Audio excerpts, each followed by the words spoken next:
Hey guys, Josh from soccerreviewsforyou.com, bringing you my review plus on-feet video of the Nike HypervenomX Proximo 2 indoors in the special edition Air Max Icons colorway. So not only is this the Air Max Icons variation of the new Proximo 2, this is the new indoor variation of the Phantom 3. I technically haven't done a review on this particular shoe as of yet, but I'm doing it in this particular colorway. So obviously the inspiration here is the Air Max 95 sneaker. That's kind of what the Air Max Icons pack is all about. And we'll talk about that a little bit more in detail later in the video. But of course, in this video, we're gonna go over the tech specs, the performance features, what exactly is going on with this particular shoe. A lot of people have been asking me about the Zoom Air unit in the heel. We'll talk about that, as well as how they fit and feel on feet. So if you're interested in learning more about the HypervenomX Proximo 2 indoors or the turf variation, because there is a turf version of this shoe as well, stick around, watch the entire video. If you're interested in a pair of these for yourself, I'll leave a little pop-up on screen, or you can click the first link down below in the description. That'll take you to the review page on my website where you'll find Buy It Now links with exclusive SR4U coupon codes where you'll be able to pick these up below their normal $175 retail price. So keep in mind that the indoor versions of the Air Max Icons pack have no premium to the price at all. They're the same price as the regular colorways of this shoe, whereas the actual outdoor firm ground models retail for $25 to $60 more than the standard colorway variation. So in a way, you're actually getting these Air Max colorways for cheaper than you would the firm ground variations. Now, being a top-end model, even though it is an indoor shoe, I believe they would normally include a string bag, but for whatever reason with the Air Max Icons pack, no string bag is included. So all you get inside the box are the shoes themselves. Now, as far as what this shoe is all about, it's essentially the Hypervenom Phantom 3 upper on an indoor or turf bottom. I have the indoor version right here, but they do make a variation with the turf nubs on the bottom.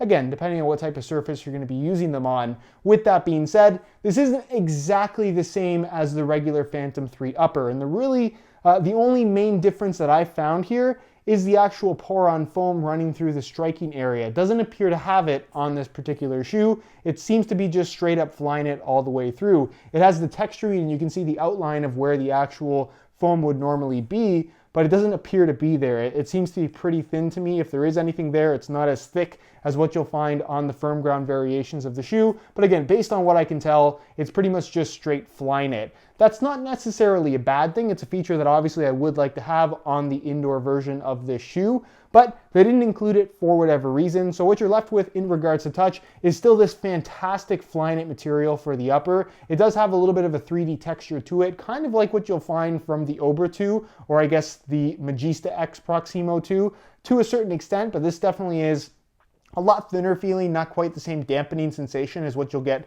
from a pair of Obra 2s. This is kind of the middle ground between the Obras and the Superflies in regards to the thickness and overall feel of the upper. But nonetheless, very sock-like sensation, very, very comfortable on foot, good flexibility overall. And of course, it's a one-piece construction to the upper. You have your Nike skin covering for the entire upper, aside from where the actual laces are positioned. And also, for whatever reason, you will find ACC All Conditions Control branding on this shoe. So they do have it on the indoor variation, which we don't always see from the other, I guess, indoor models from Nike. You don't necessarily get ACC on the Magista X Proximo 2 or the Mercurial X Proximo 2. So it's kind of interesting that they did include it on the Hypervenom X Proximo 2. It's really a mouthful. They made the names of these shoes way too long in my opinion. Nonetheless, also included as part of this shoe, like you'd find on a regular Phantom 3, is of course the Flywire cable lacing system. So these Flywire cables obviously pop out from the construction of the upper, but they do run all the way through. And when you pull the laces tight, it pulls on those cables, and it really does a good job of locking your midfoot in place,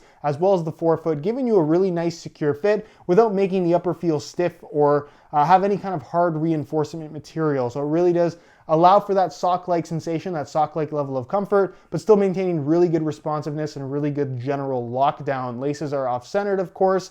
Through the middle where the laces are positioned, you do have the elasticated Flyknit, which flows into the collar all stretchy Flyknit material. You do, of course, have the interesting shape that you would normally get from the Phantom 3DF, with the collar being slightly higher on the medial side versus the lateral side.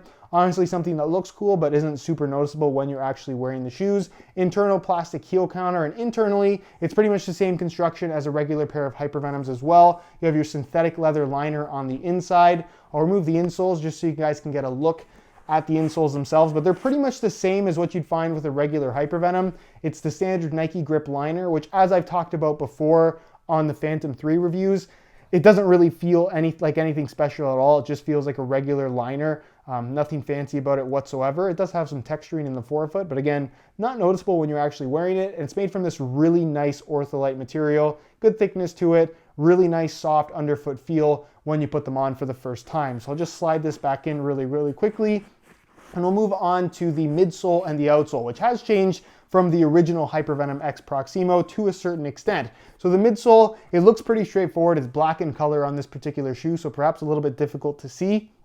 But basically it's a Phylon foam, nothing too fancy, kind of a medium thickness, not quite as thick as the setup on the Magistas, not quite as thin as the setup on the Mercurial. So again, kind of that middle ground, but this definitely does feel a lot more flexible in the forefoot area than what we got from the first generation of HypervenomX indoors. But on the bottom, distinctively added as kind of a cushioning system, is a Zoom Air unit in the heel, which is actually quite small on this particular shoe. And when you put them on, it's not something that's super noticeable, if I'm completely honest with you guys. It's something, it's nice that they included it. I would have really liked to see something in the forefoot as well. Zoom Air is something that Nike used to use a lot more in their indoor as well as their outdoor line, actually on the actual sole plate itself on the inside of the shoe, and it was kind of a noticeable feature, but in this implementation, I would say it's a fairly minor thing. In the cushioning setup overall, it's very good, but it doesn't feel drastically different from the previous generation of HypervenomX indoors with their just straight up Phylon setup for the foam. This feels good,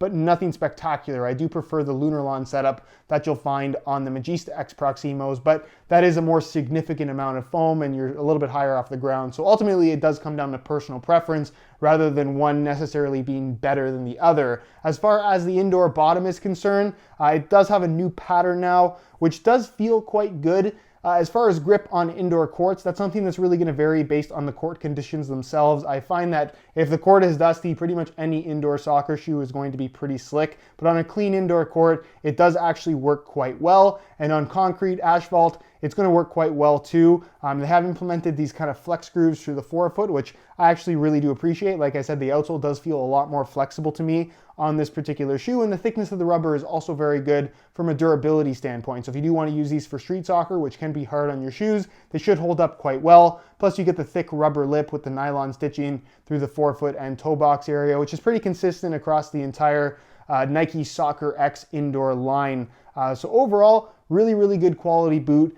It's basically an indoor variation of the Hypervenom Phantom 3. So if that's what you want, this is the shoe that you should go for. In regards to weight, the shoes themselves weigh in at a relatively lightweight 9.4 ounces. Obviously the Phantom 3 is going to weigh about 2 ounces less than that, but for an indoor shoe, 9.4 ounces isn't all that bad, especially considering the amount of rubber that they've included here and the amount of underfoot cushioning that you get. So that is definitely not a bad thing in my opinion. And in regards to the colorway itself, of course, this being part of the Air Max Icons pack, they look very cool. They're Air Max 95 inspired, and I'll pop a little image on screen so you get an idea of what an Air Max 95 looks like if you're not familiar with them. Classic sneaker from Nike in their Air Max lineage, if you will. And it does have the 3 different shades of gray, eventually fading to like a really dark gray here at the bottom and then black on the outsole as it would be on the actual sneaker. And then of course you do have the translucent Nike skin covering here at the top, where it does reveal kind of a heather gray type finish to the actual Flyknit itself. The inside of the collar is Volt yellow in color, and then you can see on the medial side it transitions to a solid black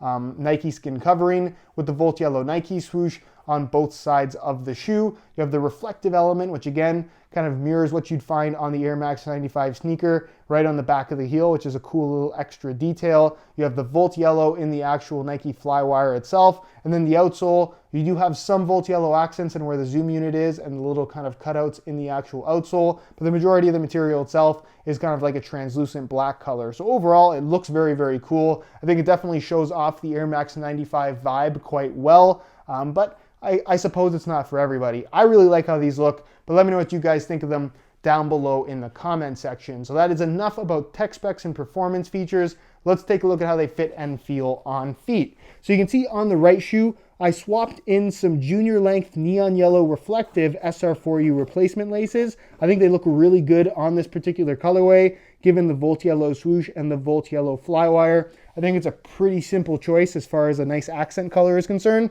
and they just look really, really good. So if you are interested in a pair of replacement laces for yourself, the website to go to is www.sr4ulaces.com. There'll be a little pop-up on screen as well as a link down below in the description. So if you're interested in a pair, be sure to go ahead and check that out. Also, you'll see that when it actually stretches right here, it does reveal a little bit of Volt Yellow, which is kind of a cool little detail. So tie these up really quickly. And when you do tie the laces on a pair of Phantom 3s, or in this case, the HypervenomX Proximo 2, you'll notice that the flywire cables have a huge impact on the lockdown and just the way the upper wraps your foot in general. It truly does run through the entire upper into the outsole, so you really get this nice connected locked-in sensation overall. I'll throw on the left shoe really quickly as well, so you can get a look at both of them on feet. As far as getting on these mid-cut shoes, it can be a little bit tricky, but once you get used to it, it does get a lot easier. Practice makes perfect, I guess is the best way to put it. So I'll just tie these up really quick so you can get a look at both of them.